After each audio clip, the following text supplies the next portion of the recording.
At this point in time, I'd like to call this meeting of the Middlesex County Board of Chosen Freeholders to order. Please rise for a moment of silence.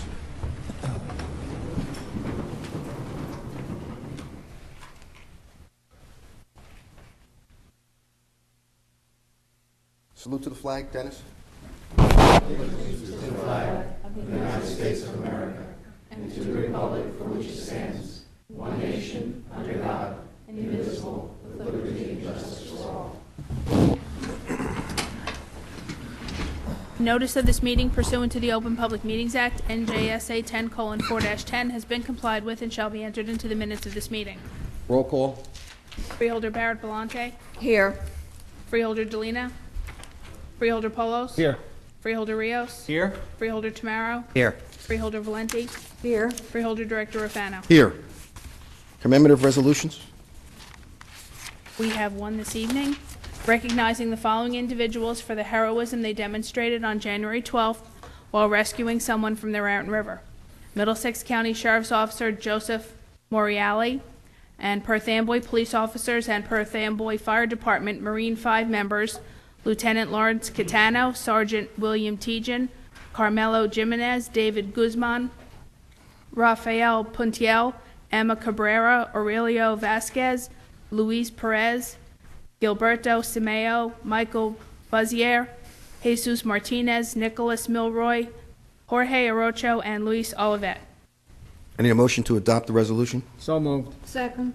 Motion by Deputy Director Rios, seconded by Freeholder Valente. Roll call. Freeholder Barrett Belante. Yes.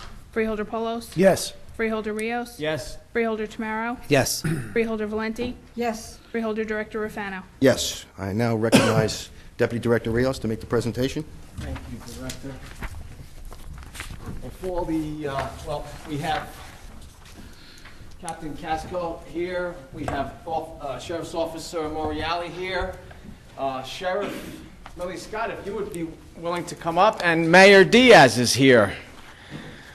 And I'd like to have everyone come up here for a moment, please.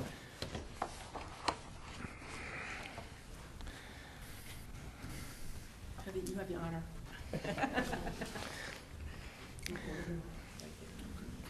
There we go. I'd like to speak on behalf of the Board of Freeholders here. On January 12th, in the wee hours of the morning, Sheriff's Officer Moriali was on his way home from his shift, and he noticed he was going over the Victory Bridge that's in Perth Amboy, going over the Raritan River, and he noticed a car that was abandoned. And he got out of the car, and he noticed that there were footsteps in the snow that went over the rail. And unfortunately, someone jumped over the bridge, and he went into action quickly, notified everyone involved. Our local police department from Perth Amboy responded, Marine 5 responded, and all the officers that were mentioned by our board clerk, Margaret, were involved, and they saved that man from the frigid waters, imagine, on January 12th.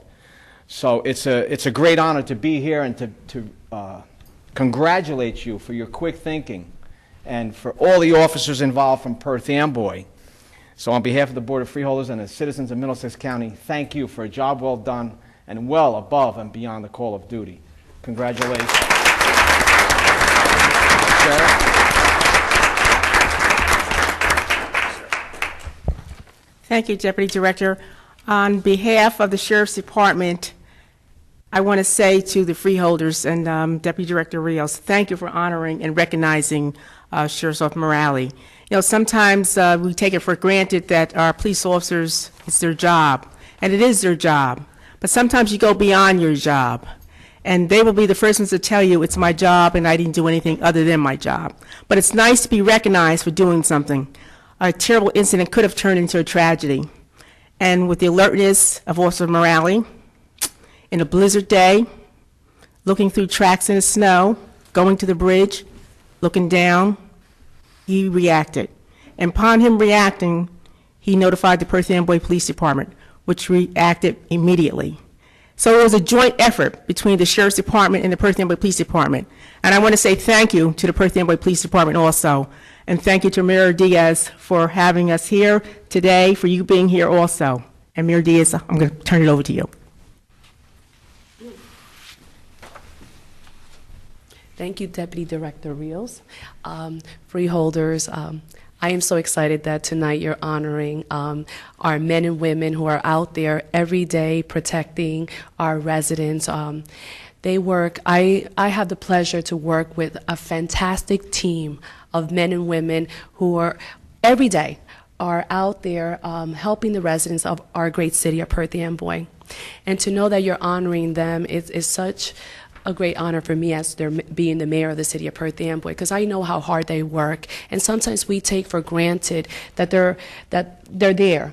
But they work so hard to protect all of us, and I am, for one, am very grateful to you and to them, because they know how much I respect them and how much I treasure working with them. And it's been 2 wonderful years for me as mayor of the city of Perth Amboy, and to know that tonight I'm here with them as they receive this award. So thank you very much, and thank you for acknowledging these fantastic men and women who are always out there helping our great city and helping, working together with the sheriff department. So thank you very much.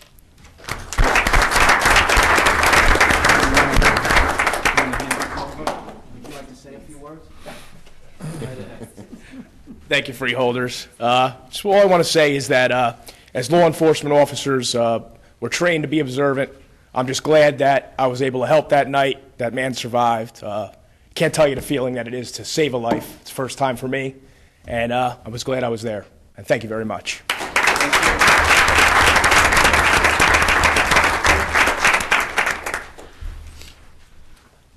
Good evening. Thank you very much for the recognition. The officers that worked that night are working right now, so they could not be here. But on behalf of them, I thank you very much from the men and women of Perth Amboy Police Department. Thank you.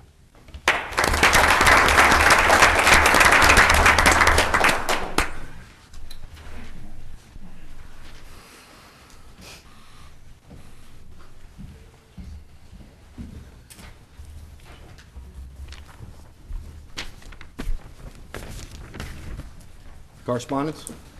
Each freeholder has been provided with a list of correspondence received by the clerk's office since our last meeting. This correspondence will be kept on file in the office of the clerk of the board for reference. I need a motion to accept the correspondence. So moved. Second. Motion by Deputy Director Rios, seconded by Freeholder Valente. All those in favor say aye. Aye. Any opposed? Ayes have it. Need a motion to accept the minutes of the Freeholders meeting of December 16th and 29th. So moved. Second. Motion by Deputy Director Rios, seconded by Freeholder Valente. All those in favor say aye. Aye. Any Aye. opposed? Ayes have it. Reports of freeholders. Freeholder Barrett Valente. Thank you, Director. Tomorrow, February 4th, is National Wear Red Day. In 2004, the American Heart Association created Go Red for Women to raise the awareness of heart disease as the #1 killer of women. I would like to encourage all of you tomorrow to wear red so that we can bring attention to this very important cause. As a newly appointed liaison to the Middlesex County College, I wish to express how pleased I am that I have inherited a great program that will help our residents retool and retrain for in-demand jobs. The Middlesex County Education Stimulus Plan was the brainchild of Freeholder Deputy Director Ron Rios. This will offer free tuition scholarships up to 100 Middlesex County residents to attend county colleges so they can gain the skills and education necessary to find new jobs. Ron, I tip my hat to you. I applaud your foresight in setting up this private-public partnership. This is a wonderful thing that you started, and I really appreciate that I'm inheriting this from you. You started it off, and I'll go running with it. I'm very, very excited that we can get workers that have been laid off and to have a new career path. Also from the County College, on January 18th, we had a dedication ceremony for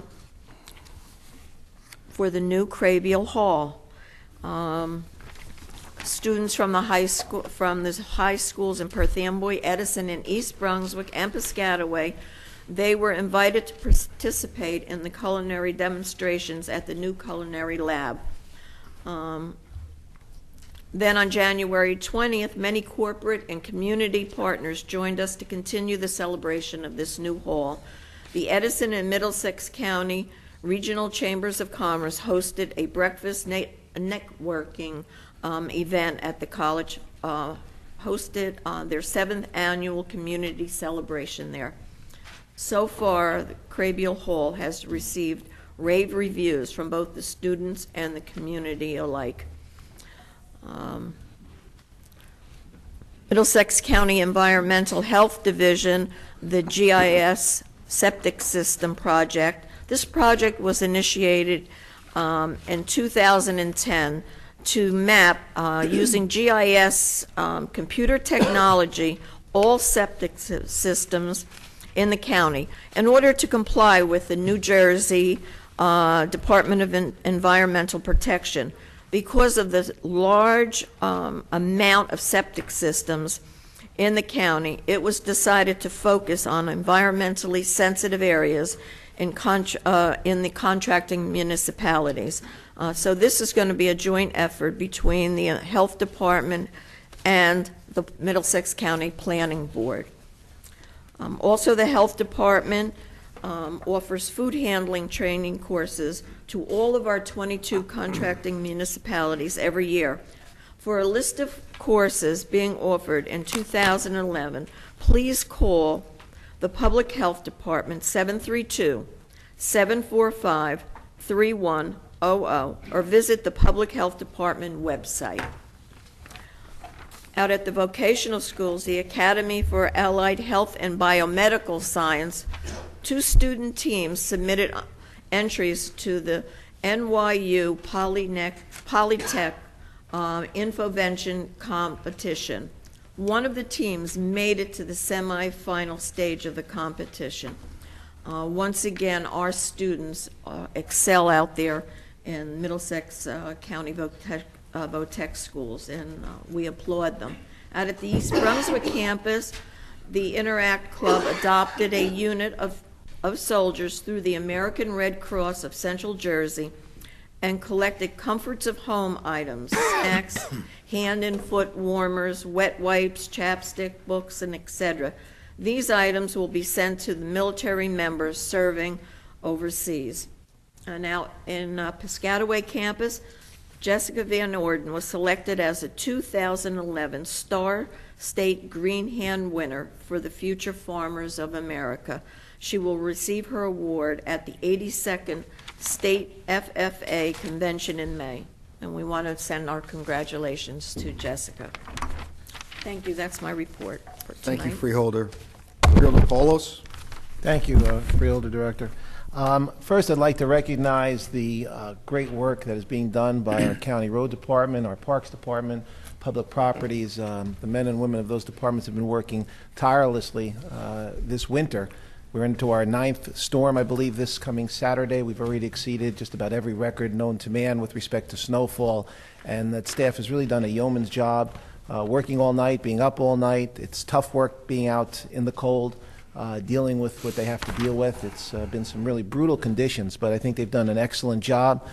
We have limited manpower, limited equipment, unfortunately, so we're not able to do sometimes as much as we would like to. But with what we have, I think they've been able to do an outstanding job. So I know I speak on behalf of the entire board to thank them for continuing to do that extra work and realize that these men and women are regularly working during the day. They're putting in essentially mandatory overtime at night and on weekends and running very, very long shifts in order to be able to make sure that our highways are kept clean and safe for the motoring public so people can get to work and so forth. So again, they're doing just an outstanding job.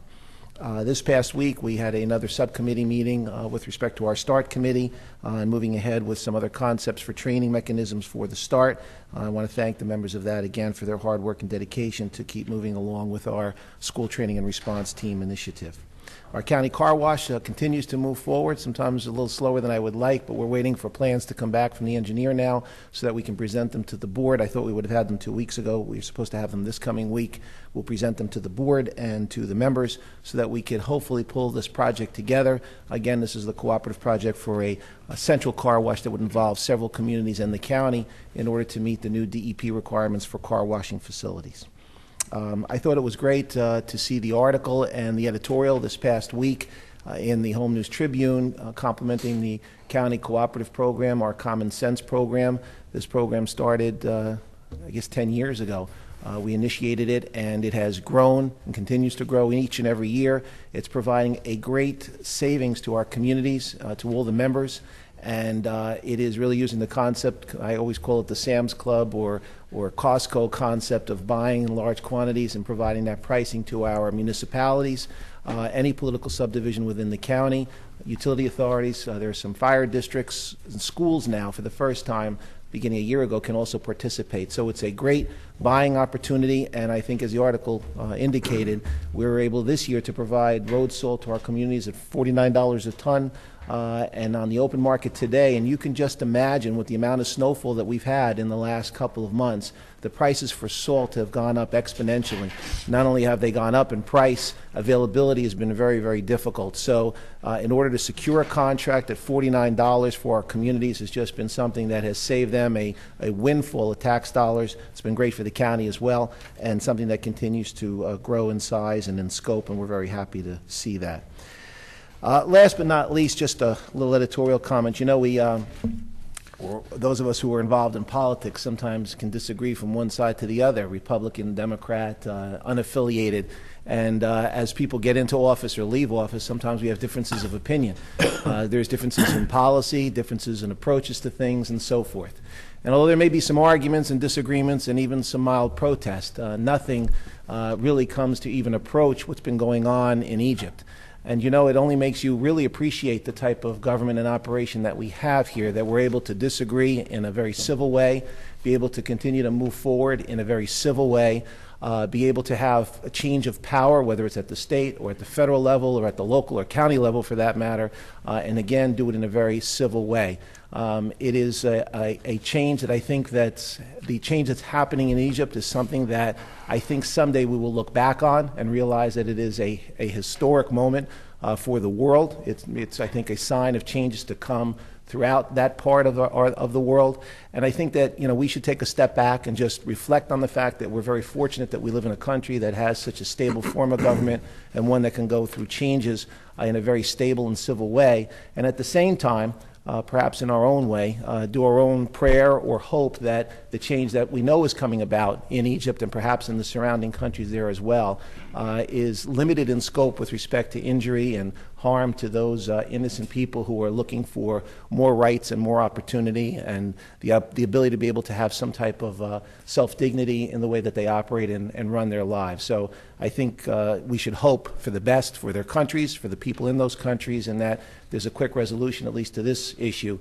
so that there's no more death or injury to those who, again, are just looking for change and a better way of life. Director? Thank you, Freeholder. Deputy Director Rios. Thank you, Director. Our Sheriff's Office has been very active. Our community awareness officers assisted at the Boy Scout Merit Badge Fair at the Crossroads Middle School in South Brunswick. Sheriff's Officers Gagliardi and Sheriff's Officer Walker, along with officers from South Brunswick, trained about 80 Boy Scouts on how to take fingerprints to receive their fingerprinting badge. In addition, Sheriff's Officer Nugent assisted the Edison Driving School at North Brunswick High School and Bishop R. High School with the Fatal Vision program, teaching students the dangers and legal issues pertaining to driving under the influence of either alcohol or drugs. And Sheriff's Officer Nugent speaks to 5 to 7 drivers' education classes per school, reaching a class of about 125 to 175 students. As far as our adult corrections, on Saturday, February 26th at 1 p.m., members of our Corrections and Youth Services Department for the Adult Corrections and the Youth Service Department will participate in the annual Polar Day Plunge in Seaside Heights. And this is an annual plunge that they do to raise money for Special Olympics. They've been involved in this for 10 years, meaning our adult corrections and youth corrections. And each participant raises a minimum of $100 to take a dip in the frigid waters of the Atlantic Ocean. Last year, over 4,500 plungers raised over $1 million for the Special Olympics projects. And as they say, that we're freezing for a reason. So they've been very active, they've been very helpful, and it's a special cause. It's a great cause that they participated in. Will you be? No, I will not participate in the plunge. I'll participate in fundraising, but not the plunge. On tonight's agenda, we're considering resolutions for emergency management to authorize the purchase of response equipment for our county fire marshals, urban search and rescue team. And it consists of 50 firefighters that are paid and volunteers throughout the county. And they've done this on their own time, and they've been very helpful in structural collapse, trench rescue, and confined space rescue. And the equipment will be very helpful for them to respond to different duties in a different, various types of emergencies that may occur throughout the county. And it's no cost to the county taxpayers. And I'd like to publicly thank the 50 firefighters who volunteer their time for this training and even in their rescues. OEM has been working hard, notifying all our local municipality OEMs as far as the weather has been going on, and obviously it's no secret, as Freeholder Polis mentioned, that we've had a brutal winter, and we have another storm coming this Friday and another storm coming next week on the 8th and 9th. But and obviously some of the towns have experienced power outages in the past one that we just had the other day.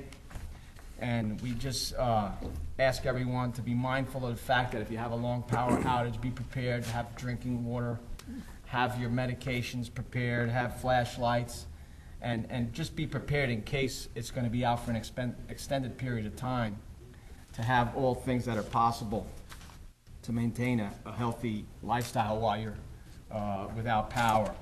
As far as our Department of Consumer Affairs, they've been active throughout the year of 2010. They had over 800 complaints, and they collected in fines over $16,000.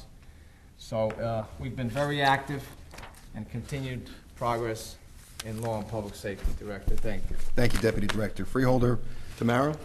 Thank you, Director.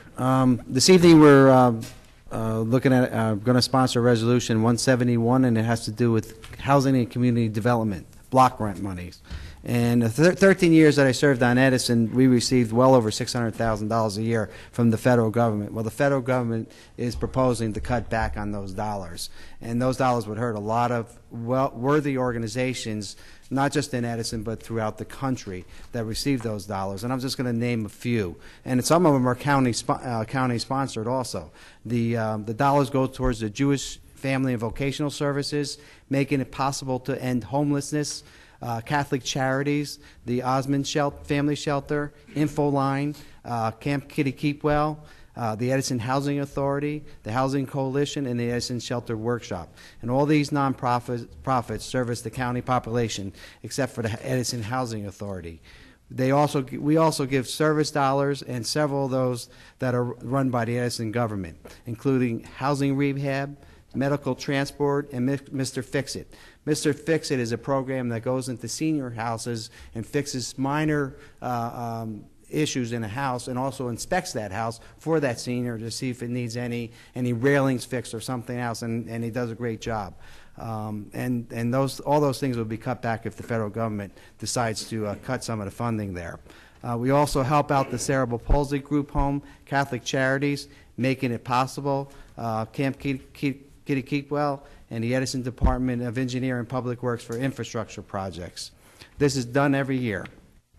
And a few other organizations that benefited through the years is all our baseball fields, North Edison Baseball, Midtown, Edison Boys Baseball, and the Angels, who all received ADA-compliant bathrooms with this federal money. I'm on the board of directors of a food pantry, and through the years they received a ventilation system for their kitchen, a new floor for their pantry, new shades and fans for the gathering area where their clients have their lunch, an ADA-compliant bathrooms. And this year, we got an ADA ramp to allow the handicap to come into the facility at a easier. And we're also supposed to receive an air conditioning for the lunchroom.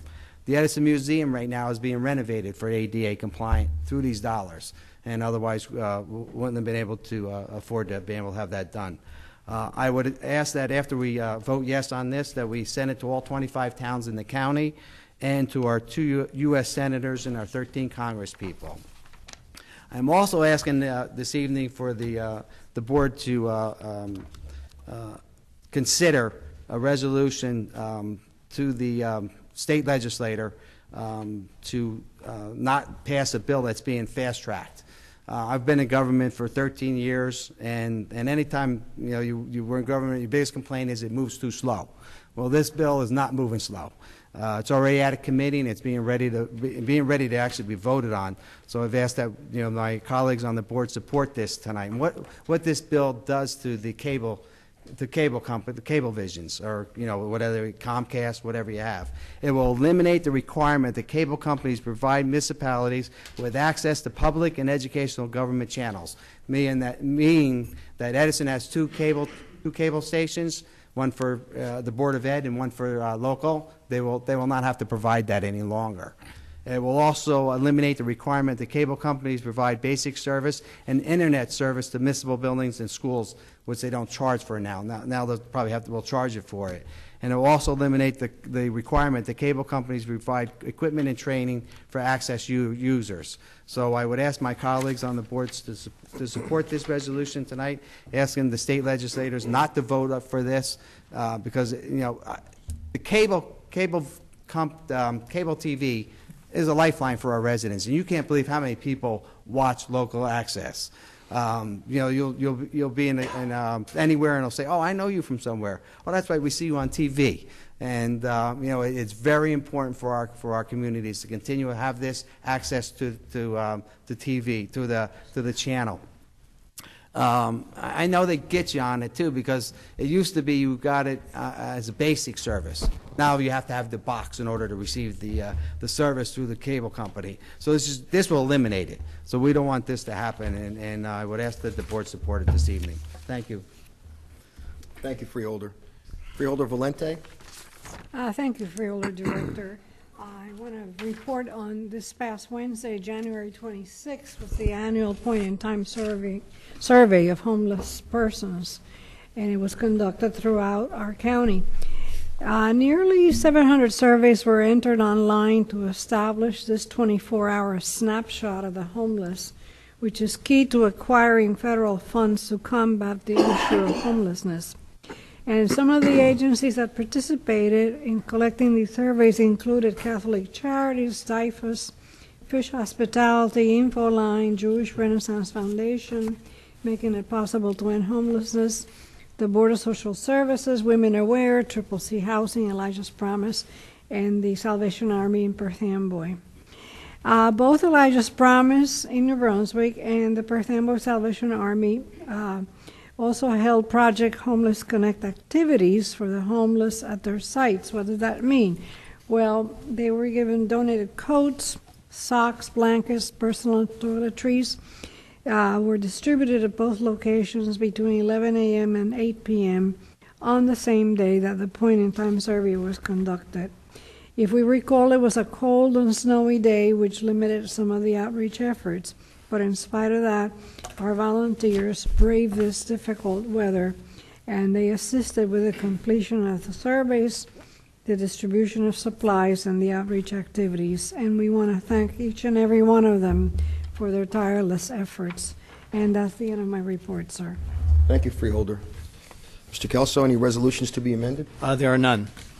Resolutions to be added. Yes, Freeholder Director, in accordance with the request by Freeholder Tamaro, the resolution that he referred to in his report reads as follows, would be to urge the State Senate and Assembly to postpone action on Senate Bill S-2664 and Assembly Bill A-3766 entitled Market Competition and Consumer Choice Act to permit further study and analysis of the fiscal and other impacts of said legislation. I'd like to recognize Freeholder Tamaro to make the motion. I make a motion to add it to the agenda. Motion by Freeholder Tamaro, seconded by Freeholder Valente. Roll call.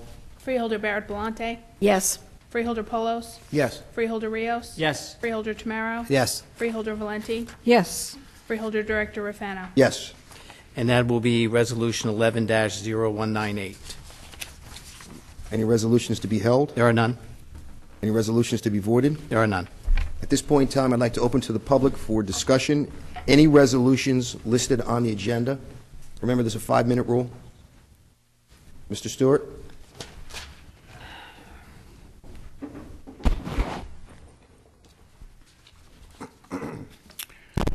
Richard Stewart, New Brunswick. Just one item. I believe the sheriff can shed some light on it. On page 1, Resolution 151, we're authorizing the cable service. What all do they get? Are they able to watch different channels, because there's more than one set, many, I don't know how many I'll sets. recognize the warden to answer that question. Yes, yeah. Basic cable, and then at the adult center, it's paid for by the inmate trustee council, so called. And we had to do that because when they switched over from,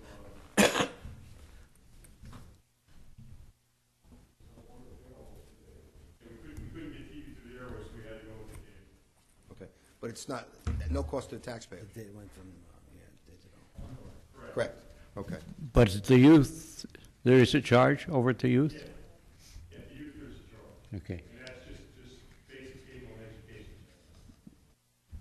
Okay, and you say education channels because there are the history channels, the nature channels, and all those. To me, if people would watch them, but a lot of people say there's nothing on TV, but they're the people that are watching the game shows and the movies and so forth, which to me are worthless. We don't get movies and there's only education channels and basic service. Excellent, excellent. Thank you. Thank you, Mr. Stewart. Anyone else from the public? Motion to close. Second. Motion by Deputy Director Rios, second by Freeholder Tamaro. All those in favor say aye. Aye. Any opposed? Ayes have it. Does any freeholder have any resolutions that they wish to be removed from the consent agenda and voted on separately? I do, Director. 110162. Anybody else? I do, Director. 110180. Anybody else? Mr. Kelso? Yes, Freeholder Director, a motion would be in order to adopt the consent agenda consisting of resolution numbers 11-147 through 11-198, excluding resolutions 11-162 and 11-180 to be voted upon separately. Okay. I need a motion. So moved. Motion by Deputy Director Rios, seconded by Freeholder Valente. Roll call. Freeholder Barrett Belante. Yes. Freeholder Polos. Yes. Freeholder Rios. Yes. Freeholder Tamaro. Yes. Freeholder Valenti. Yes. Freeholder Director Rafano. Yes. And Director, it would now be appropriate to consider Resolution 11-162, which was excluded by Freeholder Barrett Belante. I need a motion. So moved. Motion by Deputy Director Rios, seconded by Freeholder Valente. Roll call. Freeholder Barrett Belante. Present, not voting. Freeholder Polos. As I told the board on Monday, I just have a concern about spending money until we adopt the budget because we don't know if we can afford to do the project, so I vote no. Freeholder Rios. Yes. Freeholder Tamaro. Yes. Freeholder Valenti. Yes. Freeholder Director Rafano. Yes. And now finally, it would be appropriate to consider the resolution excluded by Freeholder Tamaro, and that's Resolution 11-180. I need a motion. So moved. Motion by Deputy Director Rios, seconded by Freeholder Valente. Roll call. Freeholder Barrett Palante, Yes. Freeholder Polos, Yes. Freeholder Rios, Yes. Freeholder Tamaro, Present but not voting. Freeholder Valenti, Yes. Freeholder Director Rafano. Yes.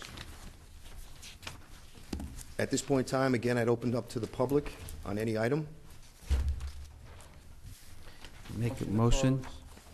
A motion by Deputy Director Rios, Second. seconded by Freeholder Tamaro. All those in favor say aye. Aye. Any opposed? Ayes have it. Any motion to adjourn the meeting? So moved. Second. Motion by Deputy Director Rios, seconded by Freeholder Valente. All those in favor say aye. Aye. Any opposed? Ayes have it. Meeting adjourned.